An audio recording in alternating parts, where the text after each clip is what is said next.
Bonjour à tous et bonjour à toutes, bienvenue sur objectivemoto.com pour un nouvel essai.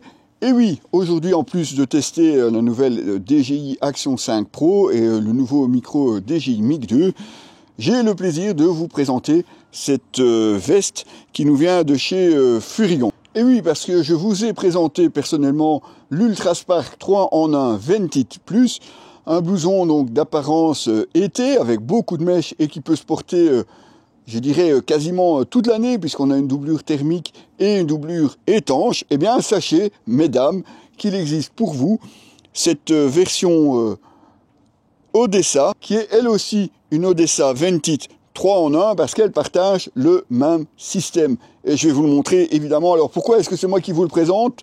Eh bien, c'est pas que je veux pas montrer ma compagne, c'est simplement que madame n'aime pas les vidéos. Elle veut encore bien passer sur les photos, mais en vidéo, c'est pas son truc. Enfin, elle n'aime pas la vidéo, voilà, soyons simples.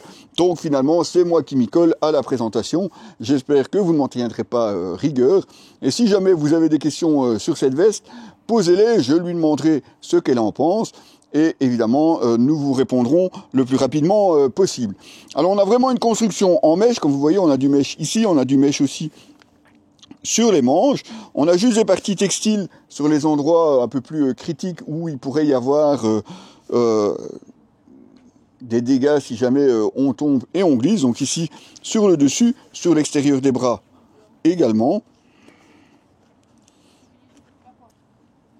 Et à l'arrière, la même chose, on a du mèche sur toute la partie ici du dos.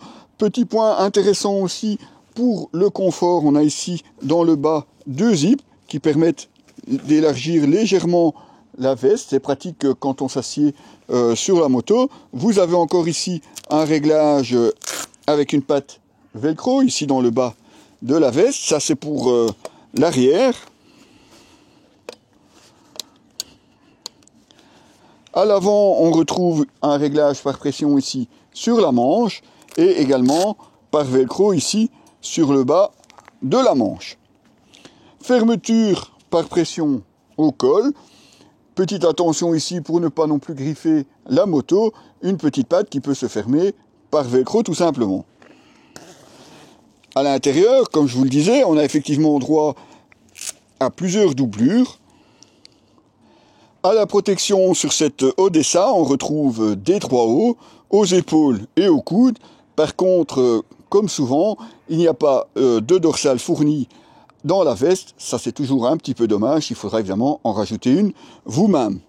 Vous avez aussi, et ça c'est un bon point je trouve, en plus des poches extérieures, parce que vous avez des poches, elles sont camouflées ici en dessous du rabat, vous voyez, ici. Donc ça, c'est les poches extérieures, mais vous avez aussi deux poches intérieures, et ça, c'est bien pratique, parce que vous les avez ici. Il n'y a pas besoin non plus d'ouvrir la membrane étanche, puisqu'elles sont accessibles directement en dessous du zip principal. Une veste donc qui se montre confortable. Elle a essayé aussi bien en été que maintenant, quand il fait vraiment plus frais. L'avantage aussi, c'est qu'on peut la porter, enfin en fonction de la taille que vous choisissez évidemment, mais ici elle a pris une veste qui lui allait aussi bien en été qu'en hiver, c'est que même avec un petit polar en dessous, on peut la porter et elle ne se sent vraiment pas à l'étroit nulle part, donc la coupe est vraiment bien faite et prévue pour les dames. Pas trop courte non plus à l'arrière, sans non plus exagération, on n'est pas sur une veste longue, mais la coupe est suffisamment ample pour se sentir à l'aise dans ce blouson. Et c'est en gros ce qui ressort surtout de l'essai, aussi bien la version homme que la version dame ici avec cette Odessa, c'est que ce blouson est tout à fait confortable et qu'on peut vraiment l'utiliser plus que simplement en été. Alors on parle effectivement bien de la doublure étanche, mais dans ce cas-ci, elle n'est pas précisée si on peut la porter au-dessus également, comme l'Ultraspark. C'est aussi un des avantages de cette version, en tout cas la version homme, c'est qu'on peut porter la doublure étanche au-dessus. Ma foi, je pense que ça doit être également faisable, puisqu'on a quand même une doublure complète avec les manches.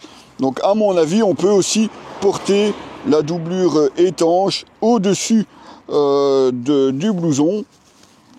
L'avantage évidemment, c'est que si vous la portez au-dessus, si vous démarrez et que vous savez qu'il pleut, vous n'allez pas avoir d'eau qui va s'infiltrer à l'intérieur et qui risque peut-être de vous tenir un peu trop au froid.